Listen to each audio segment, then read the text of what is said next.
Agenda clear, શું રણનીતિ કેવી? આના વિશે આપણે ચર્ચા કરીશું. લોકસભાની ચૂંટણીના પડઘમ વાગી રહ્યા છે. વિદેશ પ્રવાસથી પરત ફરતાની સાથે જ પ્રધાનમંત્રી મોદી છે તે કાર્યરત થઈ ગયા છે. તેઓ પોતે કાર્યકર્તાઓમાં જુસ્સો વધારવા માટે, તેમને જીતનો મંત્ર આપવા માટે મેદાને ઉતર્યા છે.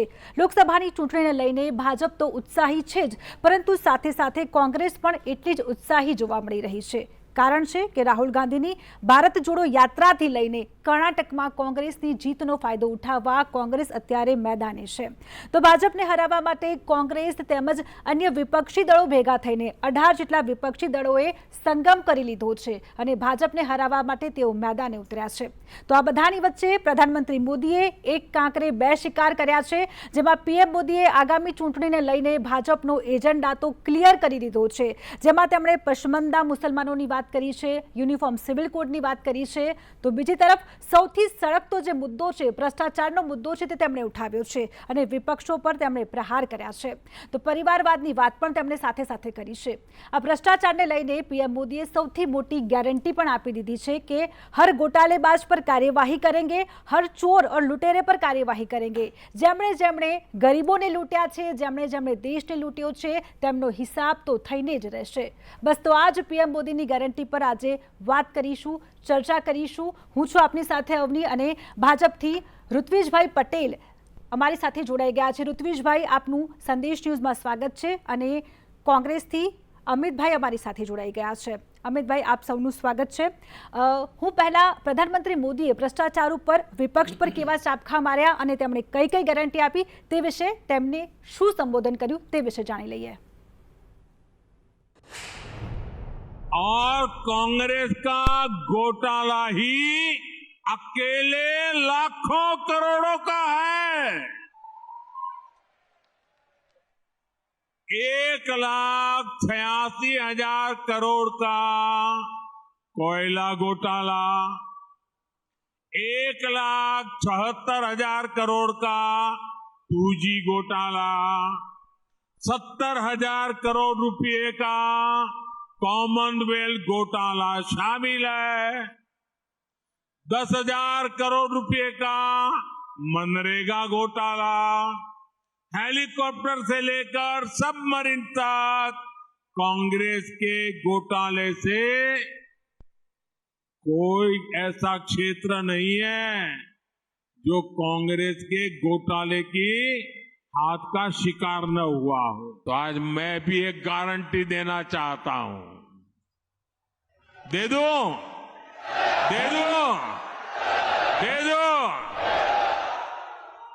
अगर उनकी घोटाले की गारंटी है तो मोदी की भी एक गारंटी है.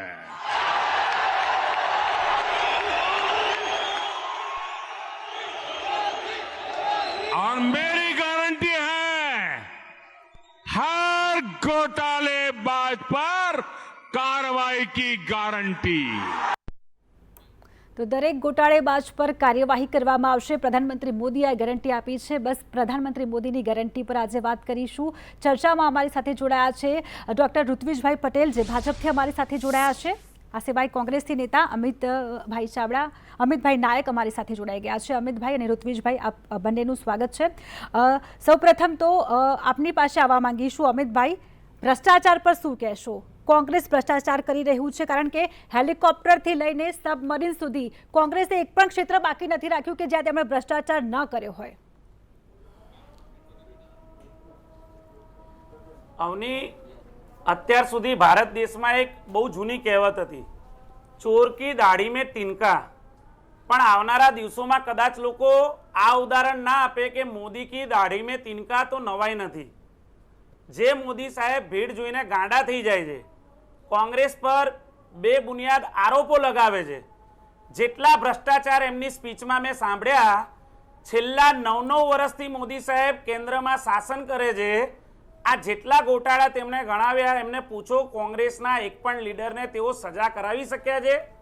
એક પણ ભ્રષ્ટાચાર સાબિત થયો છે? જ્યારે બીજી બાજુ 9 વર્ષનું ભારતીય જનતા પાર્ટીનું ખોખલું મોદી મોડેલ છે, ભ્રષ્ટાચારવાળું મોડેલ છે. ગુજરાતના મિસ્ટર નટવરલાલ એવા કિરણ પટેલ પીએમઓ ઓફિસનો વહીવટદાર બનીને પીએમઓ ઓફિસના કાર્ડ છપાવીને શ્રીનગરમાં વીવીઆઈપી સિક્યુરિટી લઈને ફરે અને મોદી સાહેબના પીએમઓ ઓફિસના નામે આખા દેશમાં વહીવટ કરે, એ માણસ કોનો છે એ આજ સુધી આ દેશની જનતાને નહીં ખબર પડી.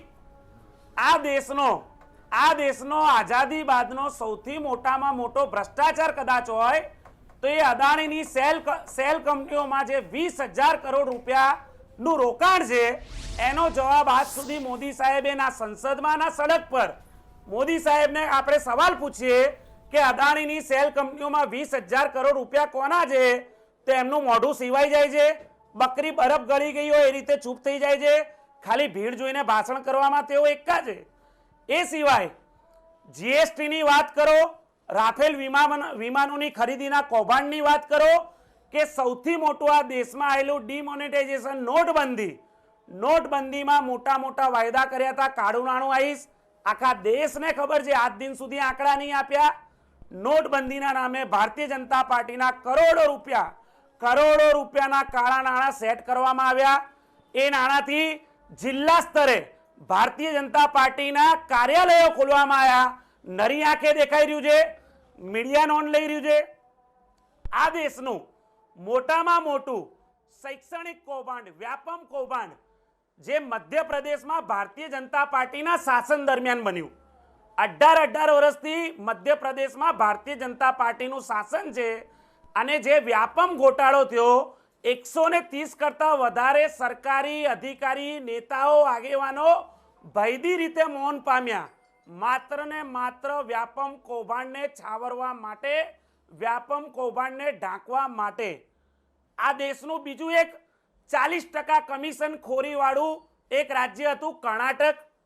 40% કમિશનની તૈયારી બતાવો અને ગમે તેવું તમારો કોન્ટ્રાક્ટ પાસ થઈ જાય એવી એક સરકાર હતી કર્ણાટકમાં.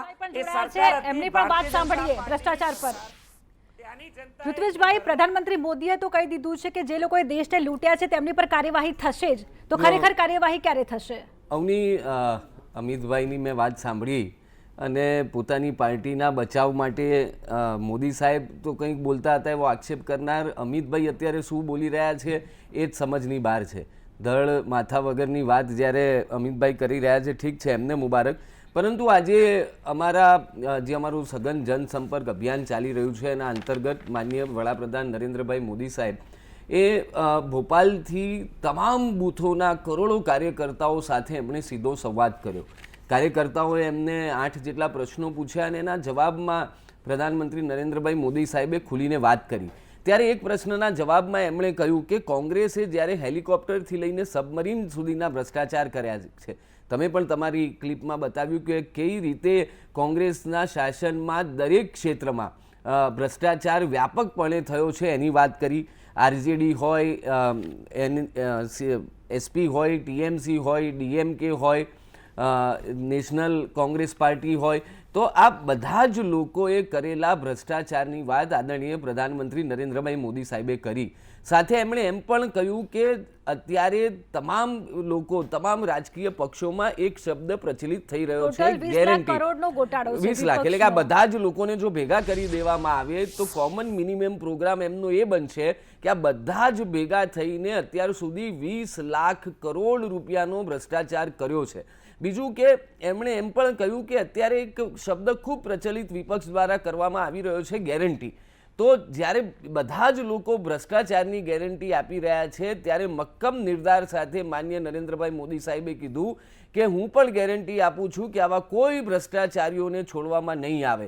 અમિતભાઈએ કહ્યું કે 9 વર્ષથી શાસન છે, તો મારે એ પણ અમિતભાઈને યાદ દેવડાવવું છે કે તમારા સોનિયા ગાંધી જામીન પર બહાર છે, તમારા રાહુલ ગાંધી જામીન પર બહાર છે, તમારા પી ચિદમ્બરમ જામીન પર બહાર છે, તમારા કાર્તિ ચિદમ્બરમ જામીન પર બહાર છે, તમારા શશી થરૂર જામીન પર બહાર છે. આ યાદી ખૂબ મોટી છે.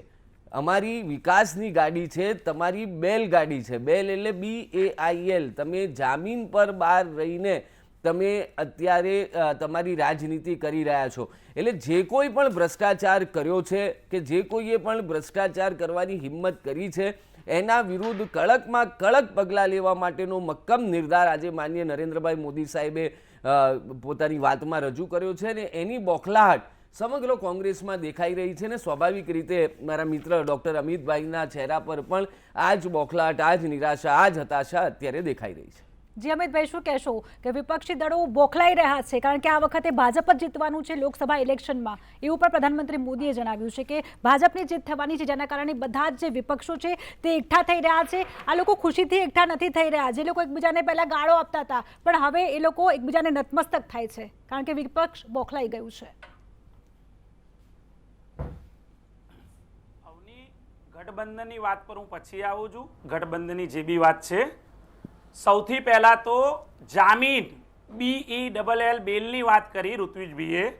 એ ઋત્વિજભાઈને એવું પૂછો કે તમારે ગુજરાતનું સુકાન અને સંગઠન કયા પ્રદેશ પ્રમુખને સોંપવું પડ્યું, જેની પોતાની પર 104 ગુના છે, એનાથી સારા લાયકાત ધરાવતા કોઈ ઉમેદવાર તમને પ્રદેશ પ્રમુખ તરીકે ના મળ્યા. રાજકીય કિન્નાખોરીથી થયેલા કેસો હતા, તમામ સમાપ્ત થઈ ગયા છે.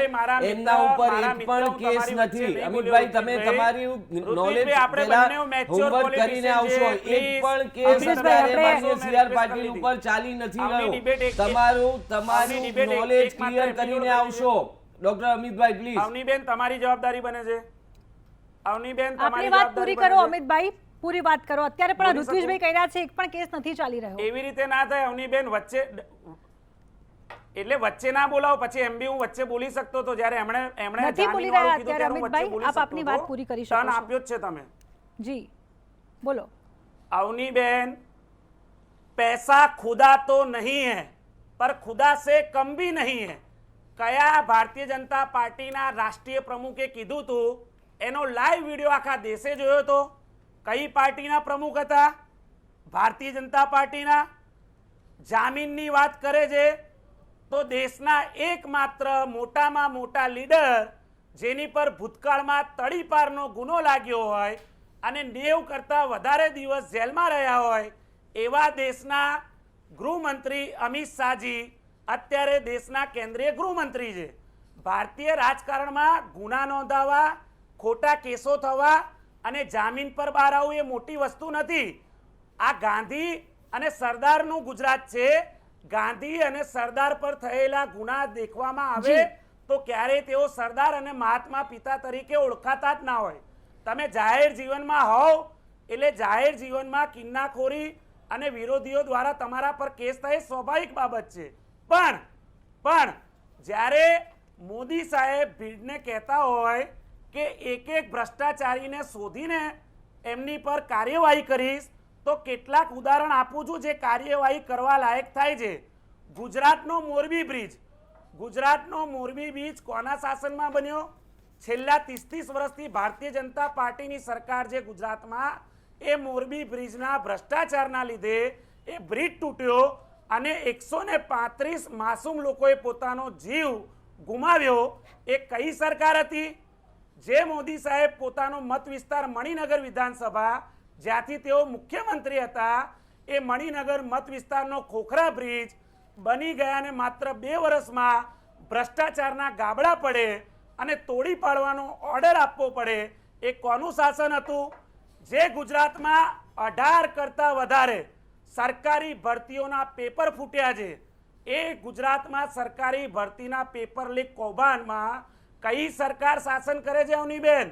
બિલકુલ, આ બધા જવાબો આપણે જાણીશું. ઋત્વિજભાઈ આપણી સાથે જોડાયા છે. ઋત્વિજભાઈ, ખરેખર જો વાત કરી રહ્યા છો, 9 વર્ષ પૂર્ણ થયા છે, પરંતુ ગુજરાતમાં તો ભાજપની સરકાર છે. ગુજરાતમાં જ આટલા બધા ભ્રષ્ટાચારના કેસો થાય છે કે બ્રિજ તૂટવાના સમાચાર તો અમે રોજે રોજ વાંચતા હોઈએ છીએ. આ સિવાય શિક્ષણ ખાતામાં પણ જે પેપર ફૂટવા, ઘણા બધા ભ્રષ્ટાચાર થઈ રહ્યા છે. એનો તમે શું જવાબ આપશો? અવની, પહેલાં તો મારે એટલું કહેવું છે કે અમારા દિગ્ગજ નેતા આદરણીય અમિતભાઈ શાહ સાહેબને કઈ રીતે કોંગ્રેસના ઈશારાથી એ સમય દરમિયાન CBI પ્રતાડિત કર્યા હતા અને ખૂબ લાંબી કાનૂની લડાઈ પછી તેઓ કઈ રીતે નિર્દોષ છૂટ્યા એ સમગ્ર દુનિયા જાણે છે, સમગ્ર દેશ જાણે છે. અમિતભાઈ, હવે હું તમને સાંભળી રહ્યો છું. એટલે એ સમગ્ર દેશ અને સમગ્ર દુનિયા જાણે છે કે મેં સાટું વાળ્યું નહીં. બસ હવે થઈ ગયો ને હિસાબ પૂરો. હવે હિસાબ થઈ ગયો ને. ઋત્વિજભાઈને સાંભળીશું. તો કઈ રીતે હા, એમને હવે વળાઈ ગયું, હવે વળાઈ ગયું. હવે કેમ continue કઈ કરી રીતે શકો. માનનીય અમિતભાઈને પ્રતાડિત કરવામાં આવ્યા હતા અને કઈ હદ સુધી કોંગ્રેસે એમને હેરાન કર્યા અને ખૂબ લાંબી કાનૂની લડાઈ પછી સમગ્ર કાનૂની પ્રક્રિયામાંથી પાર થઈને બધી જ પરીક્ષાઓ પસાર કરીને તેઓ નિર્દોષ છૂટ્યા અને એ સમગ્ર દેશ જાણે છે. એવી જ રીતે માનનીય CR પાટીલ સાહેબ ઉપર પણ જે રાજકીય કિન્નાખોરી રાખીને જે રીતના કેસો થયા હતા, તમામ કેસો એમના પાછા ખેંચાયા અને એમાંથી તેઓ નિર્દોષ નીકળ્યા. એટલે આ વાતનો મુદ્દો બનાવીને કોંગ્રેસ પાણીમાંથી પોરા કાઢવાનું કામ કરે છે. રહી વાત, એમણે મોરબીની વાત કરી કે ખોખરા બ્રિજની વાત કરી કે પેપર લીકની વાત કરી. કોઈ પણ સરકાર હોય ત્યારે આવી ઘટનાઓ બનતી હોય એ કોઈને પણ ન ગમે અને બિલકુલ સ્વીકાર્ય પણ નથી હોતું. પરંતુ જ્યારે ઘટના બની જાય છે ત્યાર પછી સરકારે જે કરવું જોઈતું હતું એ કર્યું કે નહીં એના આધારે એનું આકલન થતું હોય છે. અને મને આનંદ છે કે ભારતીય જનતા પાર્ટીની ગુજરાતની સરકારે આવી આ નહીં, આના સિવાય અનેક ઘટનાઓમાં પ્રોએક્ટિવ થઈને ઝીરો ટોલરન્સની સાથે કડક પગલાં લીધા છે. મોરબીની વાત હોય, ખોખરાની વાત હોય કે પેપર લીકની વાત હોય, આ બધા જ કૌભાંડોમાં કે ઘટનાઓમાં જે કોઈ પણ જવાબદારો છે બધા જ જેલના સળિયાની પાછળ છે. એ જ બતાવે છે કે ભારતીય જનતા પાર્ટીની ગુજરાતની સરકાર એ કોઈ પણ પ્રકારના ભ્રષ્ટાચાર માટે, કોઈ પણ પ્રકારના ગુના માટે ઝીરો ટોલરન્સની નીતિ અપનાવે છે. જ્યાં સુધી ગુજરાતની વાત કરું તો હમણાં જ માનનીય મુખ્યમંત્રી ભૂપેન્દ્રભાઈ પટેલ સાહેબે એવા 51 જેટલા અધિકારીઓ વિરુદ્ધ ACB એટલે કે એન્ટી કરપ્શન ટીમને ખાતાકીય તપાસ કરવાના આદેશ આપ્યા છે, જ્યાં પ્રથમ દ્રષ્ટિએ એમને એવું લાગ્યું હોય કે આ લોકો ક્યાંક ને ક્યાંક ભ્રષ્ટાચારમાં સંડોવાયેલા છે. એટલે અમે તો બિલકુલ ભ્રષ્ટાચાર માટે ઝીરો ટોલરન્સની નીતિથી ચાલીએ છીએ ને એના અનેક એક્ઝામ્પલ અમે ગુજરાત હોય કે કેન્દ્રની સરકાર હોય અમે સેટ કર્યા છે. 9 વર્ષથી નહીં 9 વર્ષથી 9 વર્ષથી કેન્દ્રમાં માનનીય નરેન્દ્રભાઈ મોદી સાહેબની સરકાર છે. છેલ્લા 27 વર્ષોથી ગુજરાતમાં ભારતીય જનતા પાર્ટીની સરકાર છે. મને બે સરકારમાંથી એક મંત્રીનું નામ આપો કે જેના વિરુદ્ધ ભ્રષ્ટાચારનો એક પણ આક્ષેપ પણ થયો હોય. એ જ બતાવે છે કે બંને સરકાર એ બિલકુલ પારદર્શક અને પ્રમાણિકતાથી ચાલતી સરકાર છે. અને ક્યાંય પણ જો અધિકારીમાં, કર્મચારીમાં કે ક્યાંય પણ જો ભ્રષ્ટાચાર થતો હોય એવી વાત આવે તો એમના વિરુદ્ધ પગલાં લેવામાં પણ કેન્દ્ર અને ગુજરાતની સરકાર અગ્રેસર છે ને આવું અમે અનેક વખત સાબિત પણ કર્યું છે. આપણે આશા રાખીએ કે ગુજરાતમાં પણ ભ્રષ્ટાચાર માટે ઝીરો ટોલરન્સની નીતિ અપનાવવામાં આવે અને એક પણ ક્ષેત્રમાં ભ્રષ્ટાચાર ન હોય એવી અમે આશા રાખીએ. આ સિવાય પ્રધાનમંત્રી મોદીએ 2024ની લોકસભા ચૂંટણીના પડઘમ પણ પાડી દીધા છે, એમની શરૂઆત પણ કરી દીધી છે. તો પસમંદા મુસલમાનોની પણ એમણે વાત કરી છે. પહેલાં એમણે શું કહ્યું તેના વિશે આપણે તેમની બાઇટ સાંભળીશું, પછી હું આપને સવાલ કરીશ. ઋતુજભાઈ, ये वोट बैंक की राजनीति करने वालों ने हमारे जो पसमंदा मुसलमान भाई बहन हैं उनका तो जीना भी मुश्किल करके रखा हुआ है. वो तो तबाह हो गए, उनको कोई फायदा नहीं मिला है. वे कष्ट में गुजारा करते हैं, उनकी आवाज सुनने के लिए कोई तैयार नहीं है. उनके ही धर्म के एक वर्ग ने पसमंदा मुसलमानों का इतना शोषण किया है, लेकिन इसके ऊपर कभी देश में चर्चा नहीं हुई. जो बहनों, इस भेदभाव का नुकसान उनकी कई पीढ़ियों को भुगतना पड़ा. लेकिन भाजपा देश के हर नागरिक के लिए सबका साथ सबका विकास की भावना से काम कर रही है. અમિતભાઈ, આપની પાસે આવવા માંગીશ, કારણ કે દેશમાં તો કોંગ્રેસની સરકાર વર્ષોથી હતી. તો અત્યારે પસમંદા મુસલમાનો સાથે જે ભેદભાવ થઈ રહ્યો છે, તેમના જ જ્ઞાતિના લોકોએ ભેદભાવ કર્યો છે, આવું પ્રધાનમંત્રી મોદી કહી રહ્યા છે. કેમ એમનું જીવન ધોરણ ઊંચું હજી સુધી કેમ નથી આવ્યું? તમે તો મુસલમાનોને સાથે લઈને ચાલનારા છો. કડવી વાત છે, પણ અવની એટલે જ કહું છું, અવની ન માત્ર મુસલમાન, હિન્દુ, મુસ્લિમ, શીખ, ઈસાઈ સભે ભાઈ ભાઈ. અવની એકમાત્ર એવા વડાપ્રધાન નરેન્દ્ર મોદી કે જે યુએસએની મુલાકાતે જાય છે. આ પહેલા બી ભારત દેશના અનેક વડાપ્રધાન યુએસએની મુલાકાતે ગયા છે. એમની સામે કોઈ પણ પ્રકારના લઘુમતીઓને વિરુદ્ધમાં જે પણ ષડયંત્રો થઈ રહ્યા છે અને જેની સરકારમાં લઘુમતીઓ પ્રતિપાદિત થઈ રહ્યા છે, એમની વિરુદ્ધ દેખાવ કર્યા એવા એકમાત્ર વડાપ્રધાન નરેન્દ્ર મોદી છે.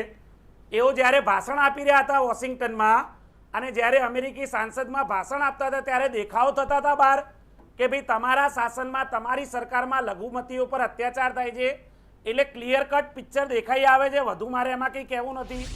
પણ જે કાર્યવાહીની વાત કરી અને ઋત્વિજભાઈએ મોટી વાત કરે છે કે ભાઈ તમે છેલ્લા 8 વર્ષમાં કહો કે ભાઈ કેન્દ્રમાં મોદી સાહેબની સરકારમાં કોઈ ભ્રષ્ટાચારી નેતા હોય, બ્રિજમોહન જેવા ભાજપાના સાંસદ, બ્રિજમોહન જેવા ભાજપાના સાંસદ આ દેશનું ગૌરવ વધારનારી મહિલા રેસલર જેના યૌન શોષણ સાથે જોડાયેલી ઘટના હોય, બે મહિનાથી દેશને ગૌરવ અપાવનારી દીકરીઓ દિલ્હીમાં ધરણા પર બેઠી હોય, મોદી સાહેબે શું આપણે મુસલમાનોની અત્યારે વાત કરી રહ્યા છે અમિતભાઈ. યુપીના એટલે અવનીબેન એજન્ડો મુસલમાનો તો છે જ, એનો મેં આપને જવાબ આપ્યો, પણ કદાચ ભ્રષ્ટાચારના મુદ્દે મોદી સરકાર ક્યાં છે તમે મને એ સાંભળશો તો વધારે સારું લાગશે. દેશના કુલભૂષણ સેંગર જેવા ભાજપાના ધારાસભ્ય કે જે બલાત્કારી હતા એને ભારતીય જનતા પાર્ટીએ ફરીવાર ટિકિટ આપી. એ ફરીવાર ટિકિટ આપીને ભારતીય જનતા પાર્ટી શું સાબિત કરવા માંગતી હતી કે મોદી સાહેબ અને એમની સરકાર બલાત્કારીઓ સાથે છે. ઋત્વિજભાઈ બીજી વાત કરે છે, ઋત્વિજભાઈને એમ પૂછો કે ગુજરાતમાં હમણાં જ 2 દિવસ પહેલા ગુજરાત સરકારના આઈએએસ અધિકારી ધવલ પટેલે પોતે ટ્વીટ કર્યું અને સરકારને રિપોર્ટ આપ્યો કે ગુજરાતની સરકારી શાળામાં શું લોલમપોલ ચાલે છે અને ગુજરાતની બિલકુલથી અમિતભાઈ આપને રોકવા માંગીશ કારણ કે સવાલથી આ જવાબ અલગ દિશામાં જઈ રહ્યા છે. બંદી પર કાર્યવાહી થઈ. આ બધા મુદ્દાઓ છે કે જેની પર એક અલગથી ડિબેટ કરવી પડે. ઋત્વિજભાઈ આપનો જવાબ લઈ લઉં, તરત થોડો જલ્દી જવાબ આપજો કારણ કે અલગ એક આગળના મુદ્દા પર પણ જવું છે. હંમેશા કોંગ્રેસની આ ફિતરત રહી છે કોંગ્રેસની હંમેશા ફિતરત રહી છે કે જ્યારે એની પાસે જવાબ નથી હોતા ત્યારે મુદ્દાઓને કઈ રીતે ભટકાવવું અને એ રીતે સમાચારની સુર્ખીઓમાં રહેવા માટેનો કોંગ્રેસનો સતત નિષ્ફળ પ્રયાસ હોય છે. એ જ કામ અત્યારે ડૉક્ટર અમિતભાઈ કરી રહ્યા છે. પરંતુ આજે માનનીય નરેન્દ્રભાઈ મોદી સાહેબે દરેક રાજ્યની જાતિઓની પણ વાત કરી કે દરેક રાજ્યોમાં જે પીછડી જાતિ છે અને એનું કોંગ્રેસના 70 વર્ષના શાસનમાં ક્યારેય ભલું થયું નથી.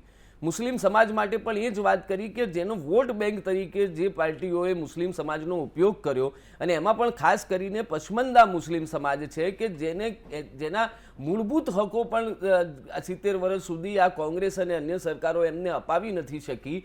એ મુસ્લિમ સમાજના ઉત્થાન માટેનું કામ પણ ભારતીય જનતા પાર્ટીની કેન્દ્રની સરકારે છેલ્લા 9 વર્ષમાં કર્યું છે અને આગામી સમયમાં પણ આ બધા જ લોકો, એ પીડિત હોય, શોષિત હોય, દલિત હોય, વંચિત હોય, એ તમામ લોકોનું જીવન સ્તર જે ઊંચું લાવવાનું કામ 9 વર્ષમાં થયું છે એ આગળ પણ આ બરકરાર રહે એ દિશામાં મક્કમ નિર્ધાર આજે માનનીય વડાપ્રધાન નરેન્દ્રભાઈ મોદી સાહેબે કર્યો છે. અને અમે તો બિલકુલ આશ્વસ્ત છીએ કે સમાજના તમામ વર્ગના લોકો, તમામ જ્ઞાતિ જાતિ ધર્મના લોકો એમના આશીર્વાદ સાથે ફરી એકવાર 2024માં અમે સ્પષ્ટ બહુમતી સાથે 300 કરતાં વધુ બેઠકો સાથે ચૂંટણી જીતશું અને ફરી એકવાર માનનીય નરેન્દ્રભાઈ મોદી સાહેબ આ દેશના વડાપ્રધાન બનશે એ સ્વયં સ્પષ્ટ છે. આપણે ચર્ચા કરી રહ્યા છીએ કે 2024ની લોકસભા ચૂંટણી અને કેવા પ્રકારની રણનીતિ. ભાજપના નેતા પણ અમારી સાથે જોડાયા છે ઋત્વિજભાઈ અને કોંગ્રેસના નેતા પણ અમિતભાઈ અમારી સાથે જોડાઈ ગયા છે. આ સિવાય પ્રધાનમંત્રી મોદીએ કોમન સિવિલ કોડ પર પણ વાત કરી છે. તેમણે શું કહ્યું પહેલા તે સાંભળી લઈએ. कि भारत के संविधान में भी नागरिकों के समान अधिकार की बात कही गई है. साथियों, ये लोग हम पर आरोप लगाते हैं, लेकिन सच ये है कि यही लोग मुसलमान करते हैं.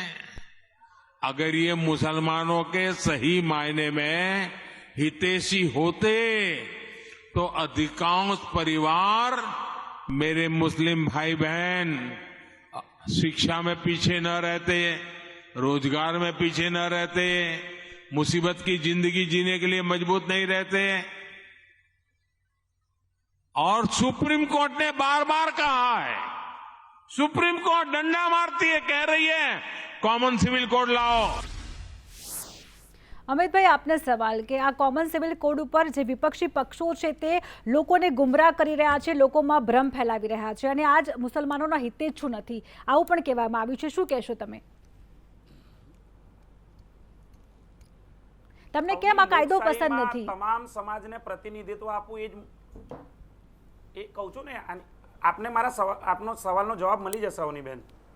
સમાન સિવિલ કોડ દૂરની વાત છે. આ દેશનું બંધારણ જેના પર ટકેલું છે, આ દેશની લોકશાહી જેના પર ટકેલી છે, એ લોકશાહીનું મોટામાં મોટું પાસું છે આ દેશનું લોકસભા અને એની સીટો. આપ ભારતીય જનતા પાર્ટીના આગેવાનને પૂછો કે આપ આની પહેલાં લોકસભામાં કેટલી સીટો મુસ્લિમ સમાજને કે બીજા લઘુમતી સમાજને ઉમેદવાર તરીકે આપે સીટો આપી છે.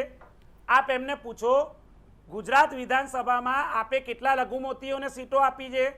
ચલો કદાચ એનો પણ જવાબ ના હોય તો હું તમને આગળ કહું છું કે ભારતીય જનતા પાર્ટી અને મોદી સાહેબ પર જ્યારે લઘુમતીઓ પરના અત્યાચારના આક્ષેપ થાય છે ત્યારે એમની જોડે ગણીને 3 જ નામ આવે છે. પણ વિપક્ષને કોમન સિવિલ કોડ પર વાંધો શું છે? મારો સવાલ એ છે. અવનીબેન ક્યારે કોઈ પણ સહમતિમાં કોઈ દેશનું સ્તર ઊંચું લાવવા માટે, દેશના નાગરિકોનું સ્તર ઊંચું લાવવા માટે સામાજિક, આર્થિક અને રાજકીય 3 સ્તર ઊંચા આવવા જોઈએ. જે દેશમાં ભારતીય દેશ એક હોય તો બધા માટે કાયદાઓ પણ સરખા હોવા જોઈએ. અલગ અલગ ધર્મના અલગ અલગ કાયદાઓ તો ન જ હોવા જોઈએ ને.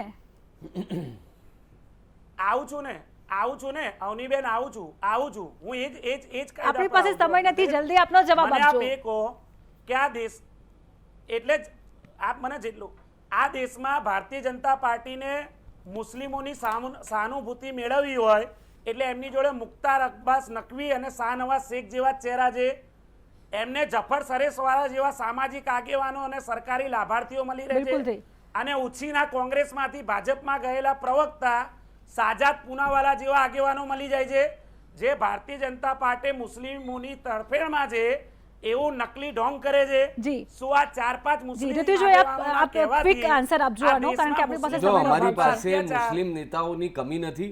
શાહનવાઝ હુસૈન હોય, મુખ્તાર અબ્બાસ નકવી હોય, શહેજાદ પૂનાવાલા હોય, જફર ઇસ્લામ હોય, આવી તો આખી યાદી હું આખી ગણાવી શકું. એટલે તમે અમે ન કહેશો અમિતભાઈ કે અમે કોને પ્રતિનિધિત્વ આપીએ છીએ અને કોને નથી આપતા. રહી વાત અહીંયા કોમન સિવિલ કોડની છે. આજે માનનીય વડાપ્રધાન નરેન્દ્રભાઈ મોદી સાહેબે કહ્યું છે કે પરિવારમાં એક ભાઈ માટે કાયદો અલગ હોય અને બીજા ભાઈ માટે કાયદો અલગ હોય તો એ પરિવાર સારી રીતે ન ચાલી શકે. અને આ દેશની સર્વોચ્ચ અદાલત એટલે કે સુપ્રીમ કોર્ટ પણ વારંવાર યુનિફોર્મ સિવિલ કોડ માટે જ્યારે ફોલોઅપ લઈ રહી છે કે તમારે આને લાગુ કરવું જોઈએ, તો ચોક્કસપણે એને લાગુ કરવામાં આવશે. પરંતુ એનાથી મુસ્લિમ સમાજને અન્યાય થશે એવો ભ્રમ માત્ર ને માત્ર વોટ બેંકની રાજનીતિ કરવા માટે કોંગ્રેસ અને અન્ય દળો જે ફેલાવી રહ્યા છે એનાથી અવગત કરવા માટે કાર્યકર્તાઓને આજે માનનીય વડાપ્રધાન નરેન્દ્રભાઈ મોદી સાહેબે શીખ આપી. જી, ઋત્વિજભાઈ અને અમિતભાઈ, આપ બંને અમારી સાથે જોડાયા, આ ચર્ચામાં ભાગ લીધો, આપની પ્રતિક્રિયા આપી તે બદલ આપ બંનેનો આભાર.